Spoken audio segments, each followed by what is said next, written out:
Assalamualaikum warahmatullahi wabarakatuh. Rahayu, rahayu sagung dumadi. Sedulur, dalam satu kisah ada seorang yang ditelepon oleh saudaranya dari jauh, mengabarkan bahwa hari ini dia pulang kampung, pulang ke rumah ibunya di kampung halamannya, dan dia menyatakan bahwa mungkin di sekitar pukul 9 pagi saya sudah sampai, tolong jemput saya di terminal, seperti itu. Lalu si saudara itu mengatakan oke, siap. Dan waktu berjalan sehingga pada pagi harinya pukul 8 dia sudah berkemas untuk pergi ke terminal menjemput kedatangan sang saudaranya. Sesampainya di terminal, dia menunggu dengan gusar. 1, 2, 3 bus mulai datang dan pergi, termasuk PO bus yang diperkirakan ditumpangi oleh saudaranya. Setelah lama menunggu, dilihatnya jam, sudah jam 9 tepat. Lalu datang lagi bus dengan merek yang sama. Dia mengira itu saudaranya ada di situ. Dia tak lupa selalu waspada dengan selalu melihat ke jendela, adakah saudaranya turun dari bis. Tapi ternyata belum juga. Dia semakin gusar, dia melangkah kaki ke sana kemari seperti orang kebingungan, sambil terus menggerutu. Padahal ini sudah jam 9 lewat 15 menit, katanya jam 9. Seharusnya ini dia sudah datang, ada apa gerangan, seperti itu. Dia terus melihat keluar jendela, terus ada bus datang lagi. Dia langsung lari untuk menghampiri. Ini dia, pasti ini bisnya. Dan ternyata sang saudara tidak turun dari dalam bis. Dia melangkah lagi menuju ke teras terminal dengan tetap menggerutu dan semakin jengkel atas kemoloran waktu yang dia alami akan kedatangan bis itu. Dia bahkan sampai mengumpat-ngumpat, kayak gini kok katanya jam 9 datang, ini sudah setengah 10, sudah lebih 30 menit. Tapi pada kenyataannya bis itu belum datang. Sehingga tiba-tiba ada sebuah bis lagi yang datang dengan membunyikan trompet. Bis itu dengan santainya masuk ke terminal. Sang saudara yang sedang menunggu tadi tidak memperdulikan, dia mengabaikan saja. Alah, paling juga bukan itu. Kalau memang dia naik bis itu pasti akan kelihatan dari sini. Dia sudah capek dan kesal untuk menggerutu lagi. Tapi ternyata setelah dia melihat keluar ke arah lapangan di mana bis itu parkir, dia melihat saudaranya sedang menenteng tas. Dengan hati yang sangat berbunga-bunga sekali, dia lari mengejar lalu memeluk sang saudaranya. Ternyata kamu datang juga, sudah saya tunggu dari jam setengah 9 sampai sekarang hampir jam 10. Kenapa molornya lama sekali, kan seperti itu. Nah, saudara-saudara, ini adalah sebagai satu ilustrasi atau gambaran tentang satu kepastian hidup yang mungkin memang kita tidak pernah tahu. Karena sebetulnya semua kepastian hidup itu adalah milik Tuhan. Gambaran orang yang sedang menunggu bus untuk menjemput saudaranya tadi adalah gambaran kecemasan kita terhadap datangnya hari esok. Kita terlalu banyak mencemaskan apa yang akan terjadi besok.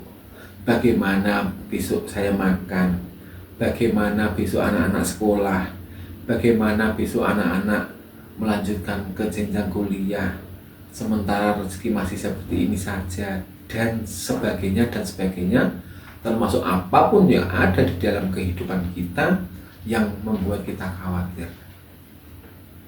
Padahal pada kenyataannya, tanpa harus kita khawatirkan, sesuatu akan tetap berjalan sebagaimana mestinya.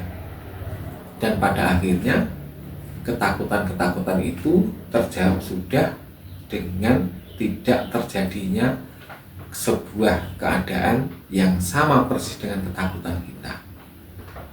Pada kenyataannya, tidak ada yang lebih menakutkan daripada ketakutan itu sendiri. Coba misalkan ilustrasi itu kita rubah. Saat kita mendengar suara telepon dari seberang, saudara akan pulang, tentu kita berbahagia. Lalu kita dengan santainya berangkat untuk menjemput. Setelah sampai di terminal, kita cek jam. Setelah kita mengecek jam, lebih baik kita duduk tenang, mencari kawan untuk bersenda gurau, atau malah justru kita menunggu sambil minum kopi, sambil merokok, atau sambil apapun, sambil bercanda gurau dengan orang-orang yang ada di sekitar situ, dimana dengan seperti itu kita akan lebih bisa menikmati satu keadaan, satu momen, sehingga pada waktunya saudaranya datang, pasti justru saudaranya akan mencari-cari di mana ini saudaraku. Padahal sudah saya kasih tahu untuk menjemput di terminal, tapi kok tidak kelihatan. Dia akan mencari-cari, akan mencari tahu keberadaan Anda, atau justru dia ganti akan menunggu, duduk diam untuk menunggu kehadiran Anda. Seperti itulah mungkin ilustrasi sebuah keadaan kehidupan yang kita jalani, yang ada hubungannya dengan nasib dan rezeki. Biasanya kita terlalu cemas karena kita merasa banyak sekali kekurangan di dalam kehidupan kita, sehingga semua ekspektasi kita tidak bisa tercukupi menurut pandangan kita. Tetapi kita sadar bahwa itu adalah sebuah ekspektasi saja dari kita, yang tentunya itu adalah keinginan kita. Sementara kehidupan yang akan terus eksis dan tetap berjalan adalah keinginan dari Tuhan atau kehendak dari semesta. Apapun yang kita butuhkan akan diberikan oleh Tuhan, tetapi apapun yang kita inginkan hanya karena ingin menuruti hawa nafsu, belum tentu kita butuhkan. Dan Tuhan selalu menyediakan apa yang kita butuhkan dan apa yang memang benar-benar penting di dalam kehidupan kita. Terbukti bahwa setiap kecemasan-kecemasan yang kita rasakan itu tidak pernah terbukti sesuai dengan apa yang kita takutkan. Jadi dengan semacam itu, dengan ilustrasi-ilustrasi seperti itu, mari kita berkesadaran, mari kita sedikit demi sedikit mengurangi kecemasan dan ketakutan yang ada di dalam hidup kita tentang masa depan, yang pada akhirnya akan justru memberikan beban mental, beban pikiran yang berakibat pada rapuhnya fisik kita karena terus-terusan berada dalam satu tekanan kehidupan, yang pada akhirnya kita tidak bisa menikmati kehidupan itu, yang pada akhirnya kita tidak bisa hidup di sini, saat ini, sekarang. Gambarannya adalah seperti itu.